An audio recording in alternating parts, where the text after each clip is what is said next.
Given it's election day, I have an analogy to try to explain the difference between voice of customer and market research. The polling part of what we're seeing in the election is a lot like market research. What voice of customer is what we're going to see today when the votes are actually counted.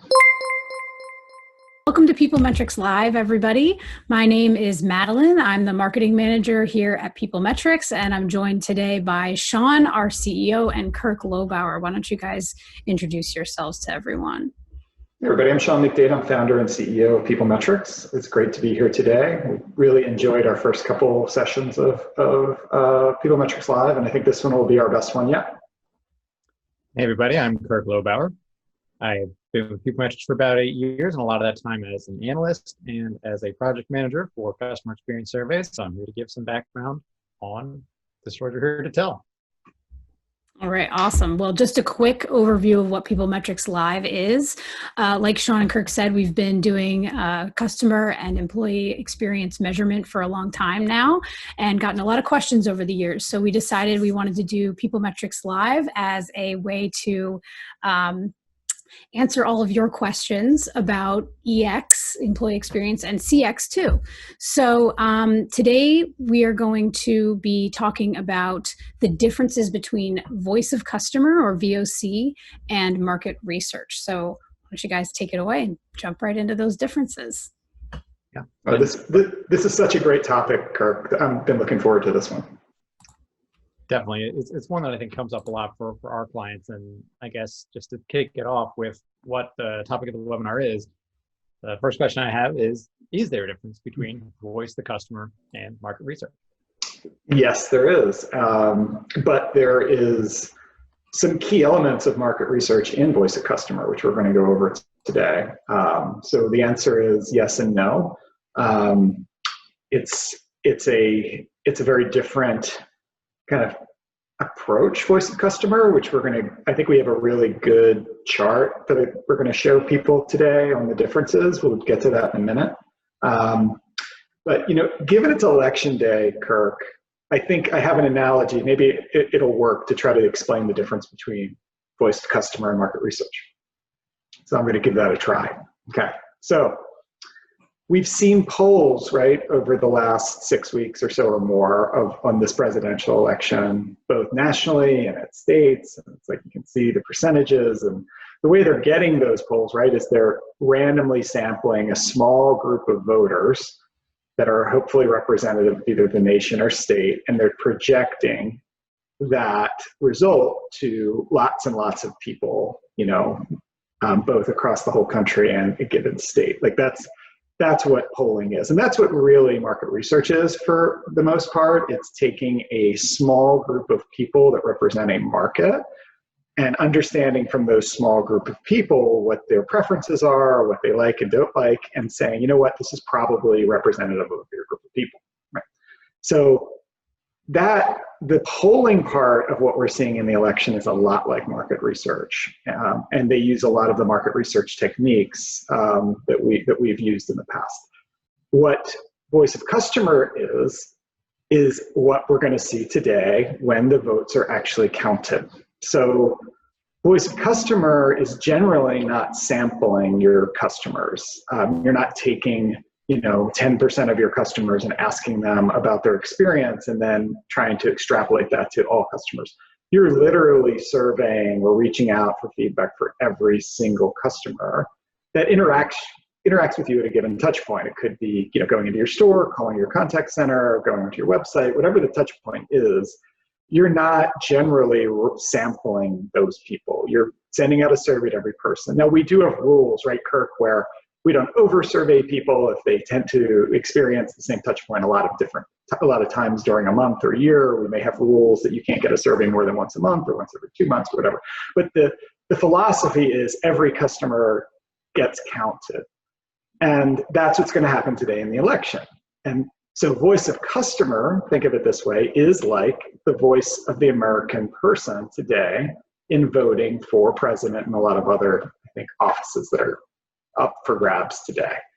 So hopefully that's a good election day analogy on the differences between market research and voice of customer. We're going to get a lot more detail into them later. But Kirk and Madeline, how did that sound? Do you think that makes sense? Yeah, I think so. And I think it certainly, when you think of market research, it's let's take a sample and try to be predictive of some potential offering, something that might be coming up, as opposed to voice the customer is for everyone who just did something. Let me ask you about it and what did you think about it? And so it's very much kind of in the moment to everyone versus a sample for something predictive. So I think that's spot on. Yeah, and we know a lot about this. Like PeopleMetrics over the years has done a lot of market research, right? So I used to have a part of the company dedicated to pure market research studies. And about a little while ago, that part of the company got sold. And so we could focus on voice of the customer, voice of the employee, CX, EX. But we've still kept, Kirk, a lot of the key principles of market research into our voice of customer programs, which I think is really important to note. Like we're going to be talking about a lot of differences today, and there are. Technology really drives a lot of voice of customer programs, but without a great design, without great questions, without good, well thought out dashboards, thinking about who could use them, and without somebody really looking at the results to understand, what should you focus on? How are you doing compared to the past? And what should you be doing in the future? You're leaving a lot on the table. And that is market research, what I just described, a lot of those activities. Yeah, definitely. And it's good to, we'll go through some of these differences, but since they are it's research and kind of an understanding the customer that you're trying to get to, it's important that you understand the overlapping principles and bring some of the best practices from both when you're using a customer experience survey. And one of the things our new clients tell us is, as opposed to most, companies that are focused on technology, we do take a lot of time making sure the questions are right. Because we know without good questions, it doesn't matter how great the technology is. You're just not getting input that you can do anything with that's relevant. And that's a really, I think, I'm a big fan of market research. I think they're really talented people in it. They know what they're doing, and they should definitely have a seat at the table on the client side, as well as I think the vendor side for any major voice of customer program. What do you think of that, Kirk? I would say so. And I think a common gap we often see when we have customers who come with a prior customer experience program is that they aren't being very thoughtful in what the end goal is. And I think with any market research study, with any customer experience study, you need to be mindful of what's the end goal that I'm trying to reach with this survey, and then tailor your questions to that. Often when you're trying to build a program, it's very easy to just go off and kind of think through. There's a lot of different questions I might want to ask my customers about any specific product set, any specific interaction. But if you aren't really focused and honed on what's the goal and what's the outcome, then you'll often your customer experience survey will go off in these tangents, and you'll end up, even though you've put a lot of work in developing a survey, with something that doesn't answer the goal that you had at the outset. Okay, here's something I'll throw out there, Kirk. We've worked with a lot of clients who have had voice of customer or customer experience teams, right, within their company. And usually it's, it might be one person, it might be three. For some bigger programs, it could be, 10, 12 people, right, who are working for our client on their voice of customer measurement program or customer experience program. And I'll throw this out there. I think the best teams that we've seen are ones that, aren't either pure market research or pure VoC, right? It's the best teams or the best leader or people who are involved in that, in my view, are people who have had exposure to market research. So they have a fundamental, grounding in data and questions and how to ask a good question and, how to analyze and report data. But they also have had experience in other parts of the organization. They may have been in sales and operations and quality. They've had to deal with sticky issues regarding training potentially and working through issues and conflict and rallying teams and things like that. And I think that combination of skills makes a great like voice of customer or CX leader within an organization, rather than it being just like a pure market research person, or even a pure, if you would call it like non-market research person who's a business person who sort of understands the customer. I think you do need exposure to both of those things to really flourish in those roles. Yeah, absolutely. And I think just to really kind of put a cap on that, a big difference between VoC, or voice of the customer programs, and market research programs is voice of the customer programs are operational. They touch every single part of the organization because it's about how do we as a company serve our customers.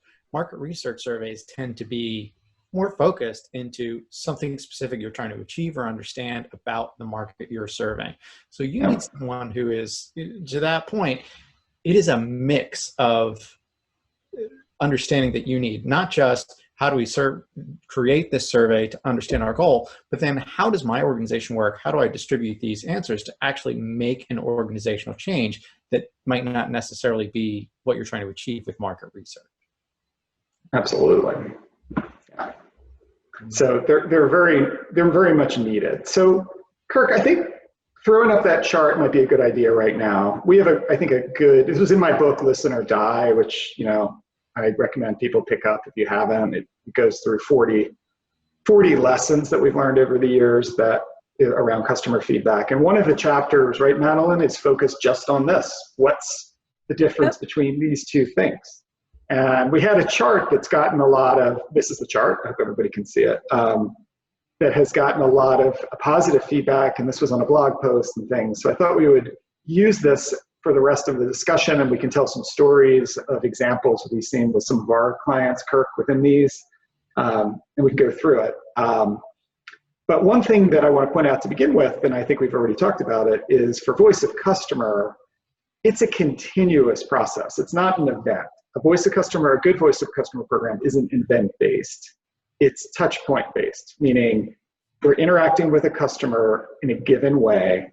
We want to get better at that, right? Whether it's at calling into a contact center, like I said, entering your store, having people enter your customers' homes when that's allowed again, digital interactions, whatever it is, we want to get better at that. But it's a continuous process. And you see that those green arrows indicate continuousness there. Where market research is a snapshot, a point in time of, how people are feeling, and it's about solving a certain problem, like you pointed out, Kurt. Yeah, and I think that's a great framework. As we're going to go through the rest of these, that's really the foundation of all this, is these purposes are fundamentally different. Voice of customer is about having a continuous conversation with your customers, so you are better understanding how you can serve kind of them as a whole, and also that customer who initiated that conversation with the survey. As opposed to market research is just, at this point in time, we're considering a change to how we serve our market. I reach out to a portion of my customers to find out if that's the case, and then we'll change some business practice on account of that. Right. I mean, we're going to get to purpose later, but I think it may be worth just pointing out. The purpose of market research is normally strategic, and it can be highly varied, right? It can be anything from, what's our competitive landscape? How should we price a product? What's our brand equity look like? What are our segments of customers? How do our personas differ? What location should we go into? What ad works best, or what message works best? There's all these different things, right?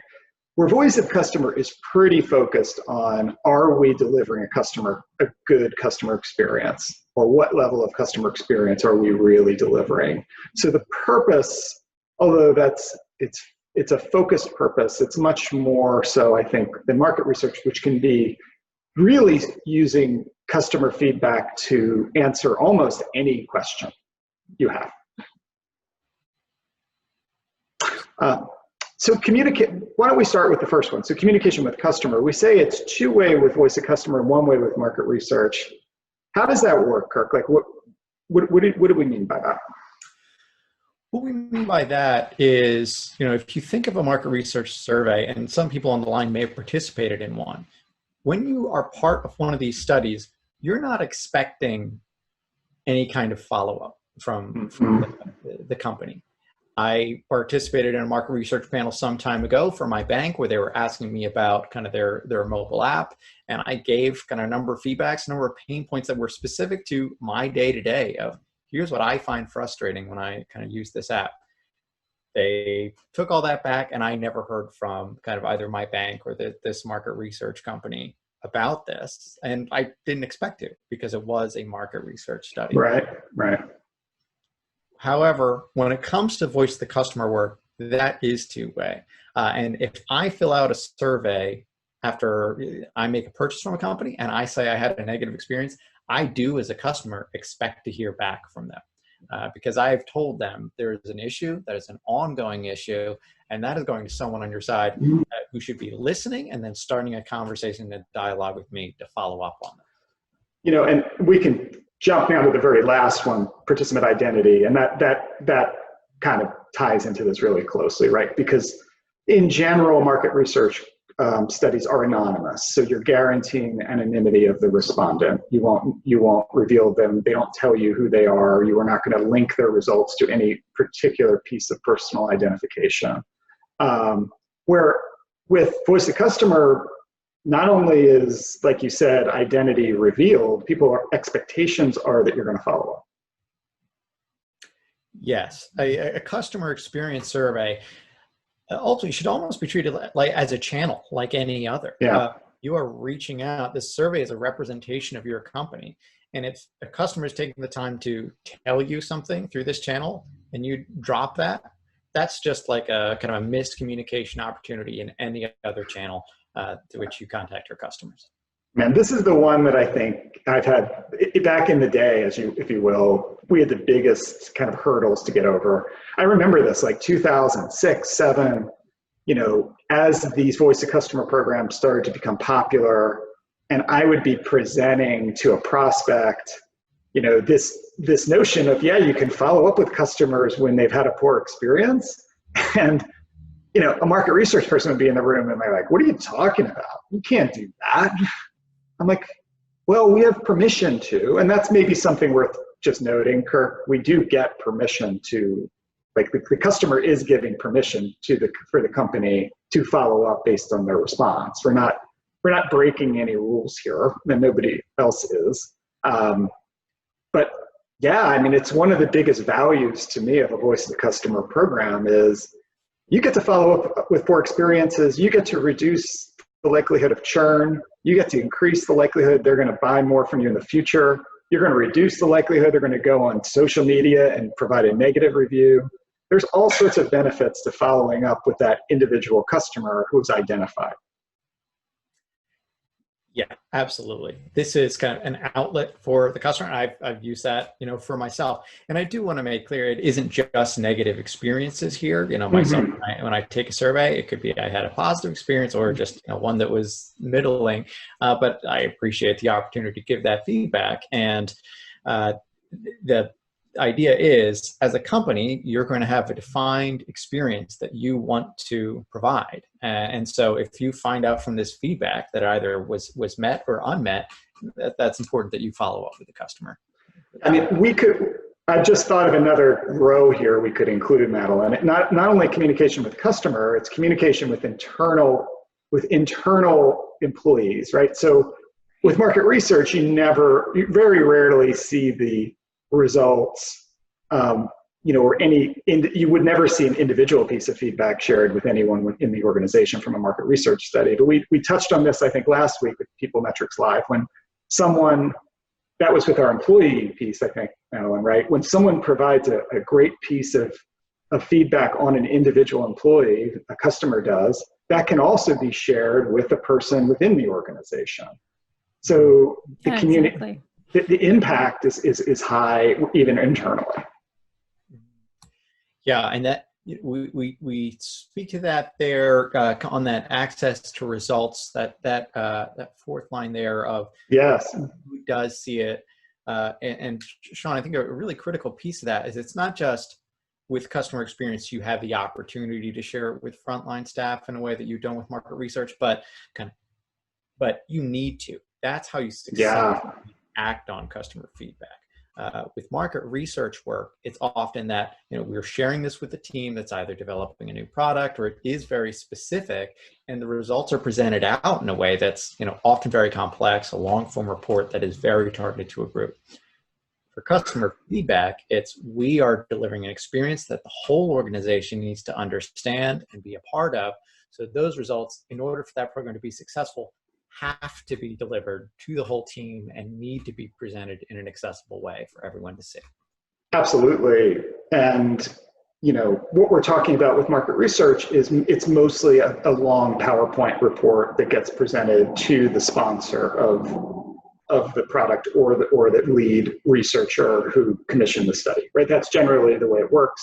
And that's very effective. And then they'll repurpose that typically and share it with other people who need to understand the data. But with voice of customer, you're talking about a complex enterprise technology solution in most cases, where people have login information to see their data about their customers in real time. And yeah, they're getting alerted when there's a poor experience or maybe a great experience, but at any time they can log in and see what's going on. And when we're talking about logging in, we're talking about frontline people who are interacting with the customer and can do something about the results. And that is an absolutely huge difference. We do some reports, right, for voice of customer clients, like on an annual basis. Kirk, you've done many of those over the years. They have value too, right? So that's why we said there are elements of market research that really come into this too. Mm-hmm. Yeah, certainly. And that gets to that idea. It is both strategic and operational. So you need someone who's there on the front line who can understand if it's an NPS survey, what's my net promoter score, what's the customer satisfaction for my team, and then what are those individual results so I can follow with the customer. However, at the organizational level for C-suite, often in customer experience, you do put a PowerPoint together to summarize all of that and say, kind of, here's the overarching themes of what's most important to your customers and some actions you can take to improve that. Yeah. I mean, I think we've touched now on a lot of these already. So analysis, we have individual and aggregate on voice of customer versus aggregate on market research. And that's what we talked about earlier. It's an aggregate level. It's a summary of results. It's pie charts, line charts, graphs of general trends of, which segments are most attracted to your product, what prices are the most, reasonable that will create the most demand, which percentages of messages are most favorable. And again, we do that for voice of customer also either through our software, which will summarize these in dashboards at an aggregate level, or we do reports too every once in a while to bring the data offline. But there is this individual analysis that just doesn't occur in market research, where, not only can you do alerts and figure out, if a customer was unhappy and why and follow up, you can look at how that individual customer's experience changes over time, right? So Madeline, if you were in one of our voice of customer, if you were a customer of one of our clients over time, we might see your net promoter score fluctuate over time and can even examine that and start predicting, you could be someone who's at risk for churn depending on your cumulative number of experiences at an individual level too. So it gives the type of data you get on this is incredible. It's sometimes overwhelming, which is why I guess this is why we're in business, because we help people figure that out. But yeah, anything you want to add to that, Kirk, on the analysis front? Yeah, I think to that point, it's where that's a unique, as you mentioned, you could track Madeline over time as a customer.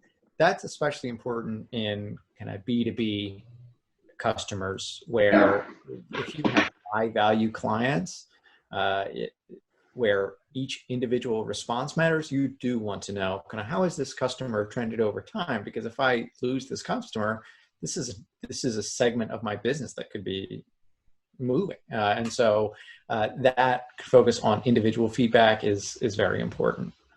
Yeah, and the way the B2C folks handle it who have huge numbers of customers, they may look at customer lifetime value or loyalty programs or something that can segment their customers. So they'll examine those individual kind of level results with some sort of lens in it. Because as you said, it's really tough to do that for everyone. That's just something to keep in mind. Kirk, we already talked about, I hope my analogy from the beginning, people recognize this, that voice of customer is a census. It's everyone. It's like voting day today. And it's really like voting day because you don't get everybody, right? Because not everybody will fill out the survey, just like not everybody's going to vote. Although maybe today that's different. Maybe everybody will vote because it seems like people are interested in this one. But it's potentially everybody, where with market research, it's not.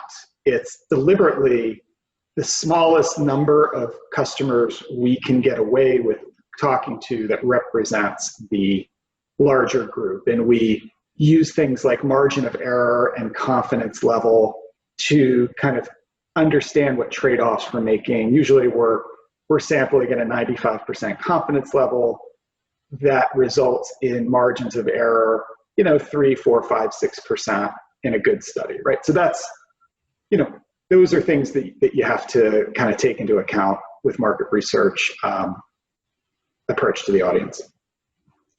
Yeah, and I think one thing I'd highlight there is the reason that census is so important for customer experience is that a big impactor on the customer experience is consistency. So you need to make sure you're collecting across the range of how you serve your customer, because any gap in that is going to be a blind spot. Where if they drop off, if there's a negative customer experience and you're not measuring that point across your customer base, that's a failure that you just don't know about unless you survey.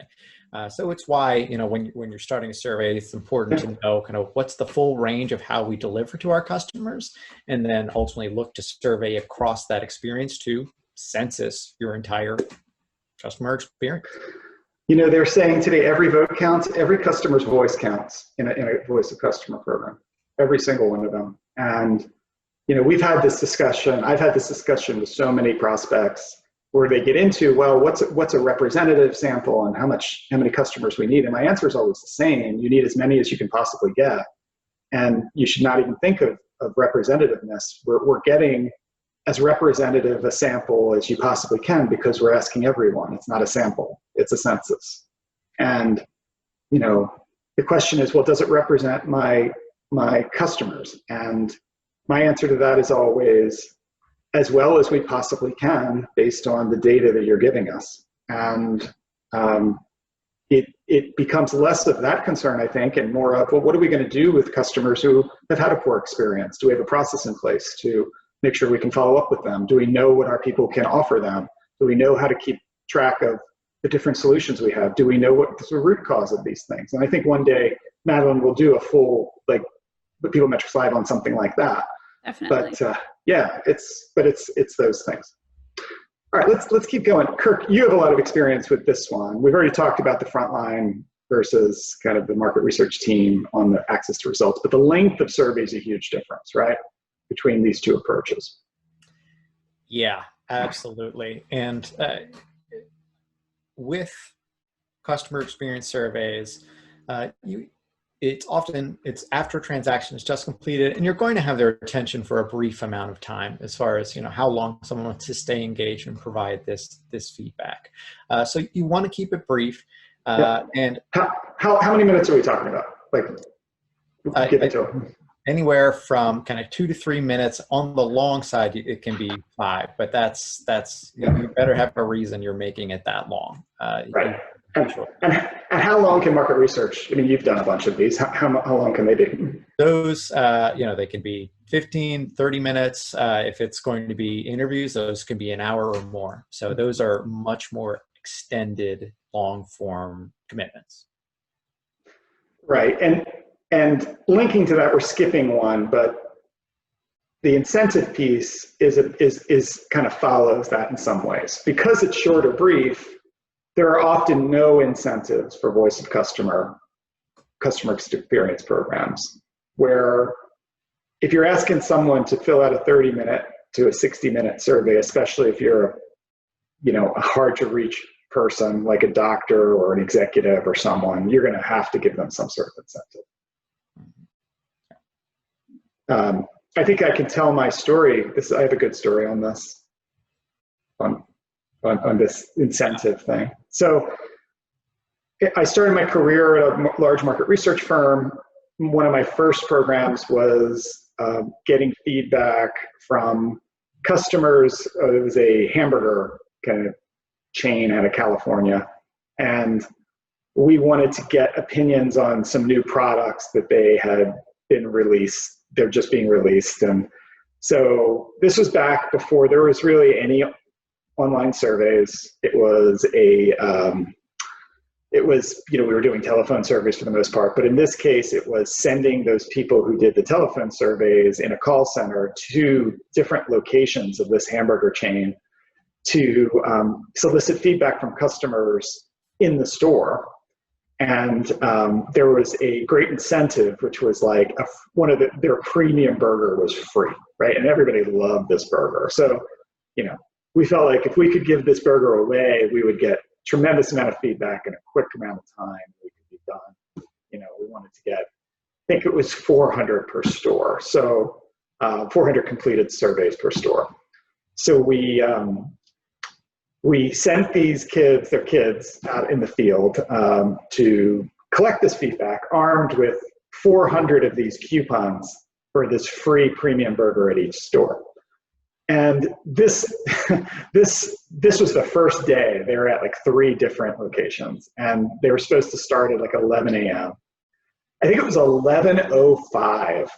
I wasn't there. I was running this from the office in Southern California in Irvine, where we were working. And I get a call from someone in panic because someone stole the 400 premium burger coupons 5 minutes into the effort of field. So, no. Yes. So I had to we had to shut it down. We had to remove everyone from the field. We had to figure out a way to avoid those coupons because they were, 400 times, $5 or $6 back then for the burger. It was not nothing. And if the moral to the story is incentives are messy. Incentives take a long time. They're required for certain parts of market research, but nowadays, that kind of program would definitely be done online, and it wouldn't be a problem. But it's just an interesting story of, I think, incentives and the differences between, like that was definitely a market research study versus, a voice of the customer study, which would be, our survey was long too. It was probably 15 minutes to fill it out on a clipboard on paper, and we would have had to get somebody to go, enter that data into a database and whatever. So that's my incentive story. The funny thing is how the incentives are different because, in a broad sense, you think of the word incentive, kind of the incentive for completing a customer experience survey is because you want to, and you're engaged and you want to provide feedback on your experience. And so it is this other channel and customers expect it. In market research, it's a little different, and that is a hefty thing to manage. So your premium burgers don't get stolen. So it's a whole other. Yes. Let's see, what else do we have here? Speed to results. That's a huge one, right? Yeah, that is a big one. So, voice customer real time, literally by the minute. Now, our system is really real time where, it's seconds after someone submits, it's available to be seen, both aggregate level data as well as individual data.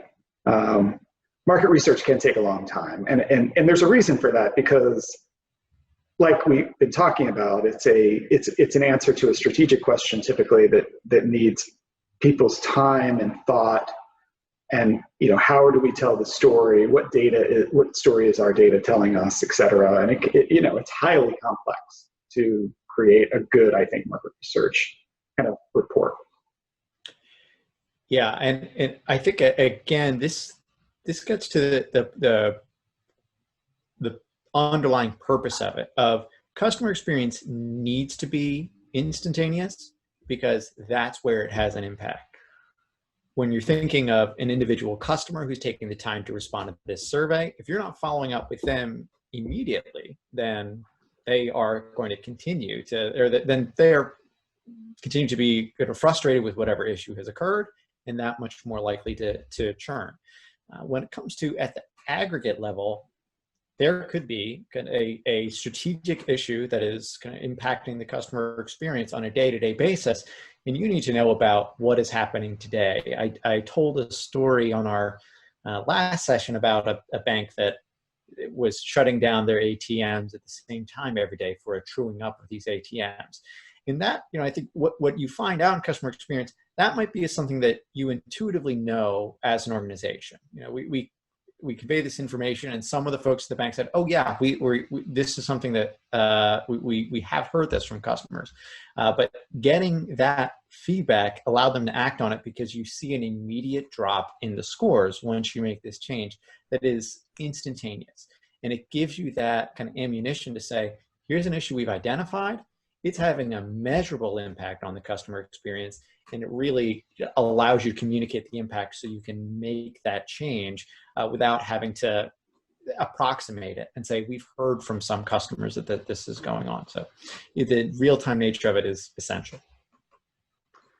As we wrap up this session, Kirk, are there any examples that you can share where you really see a good job of market research and voice of customer coming together?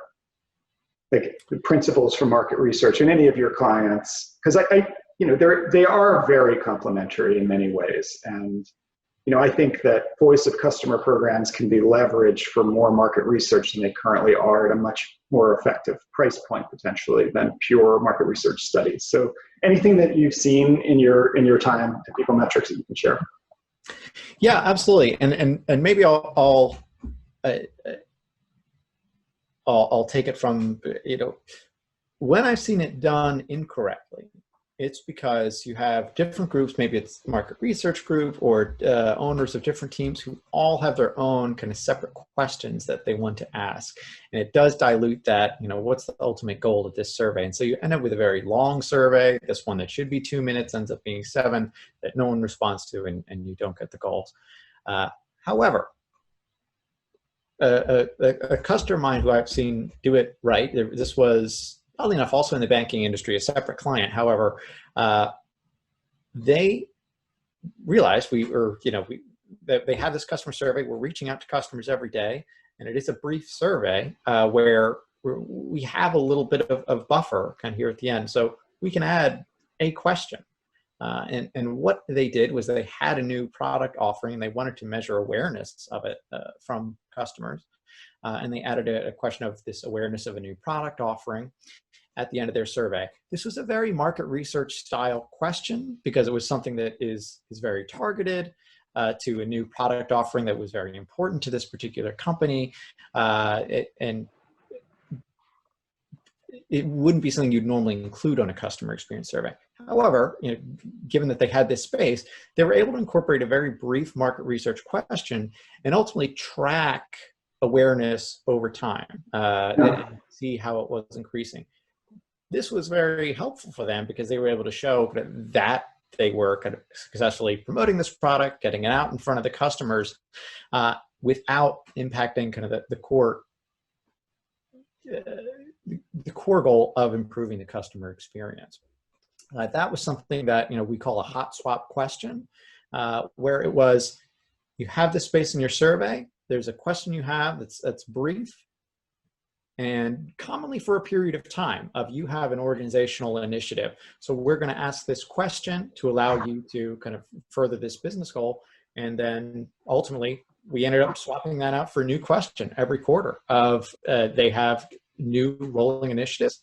Each quarter, they're able to not just improve the customer experience, but show internally performance on other important metrics and use their customer experience survey since they're already reaching out to customers and incorporate as part of the program. Yeah, absolutely. I mean, there's so much opportunity to do things like this. I mean, think about it. You have a continuous flow of customer feedback coming from your voice of customer program because it's continuous. We've already talked about all this. You have an opportunity to do these strategic questions that you can just pull in and out of them whenever you want. You can get as much in terms of sample as you need. So if you want 200 responses, you can get them. If you want 400, you can probably get them. And you can get your answer and pull it out. So there's no need to continuously ask this question. And I think there's a lot of money that clients and prospects leave on the table by not using this to answer more this meaning voice of customer programs, to answer more market research questions. I think there's an incredibly good opportunity to do that. So that's one word of advice I'll leave everybody. I think it's extremely important. All right, Madeline, we are I think about to wrap this up. Yeah. This was a little longer than usual, but I'm loving the deep dive conversation into looking at this whole chart and walking through all the differences. I do have one question that came in for you guys, just about if we have an existing market research team, should they be a part of the customer experience survey VoC process? You know what? They should definitely have to have a seat at the table. Like, I think that's something that we've seen really valuable. They can offer some incredibly good insights into, the types of questions that need to be asked, and especially what to do with the data after it's collected. Especially if you have a lot of longitudinal data over time, these people can probably add a lot of value in seeing trends and maybe identifying how different customer groups feel about your offerings, et cetera. So I would certainly have them at the table. I mean, one thing that you have to think about, though, is just make sure that they don't turn this into a very, very long survey. And that's something I have a lot of friends in market research, and I joke with them all the time. Like, you all ask long surveys, and, you just can't do that now. But the whole idea of hot swapping, that's another kind of piece to the puzzle. Just for that, I would have a market research person at the table talking about, hey, instead of paying like 40 grand for this study that we've RFP'd, we can just plug it into our existing voice of customer program for a couple $1,000s and get the answer. That seems very attractive to me. Definitely.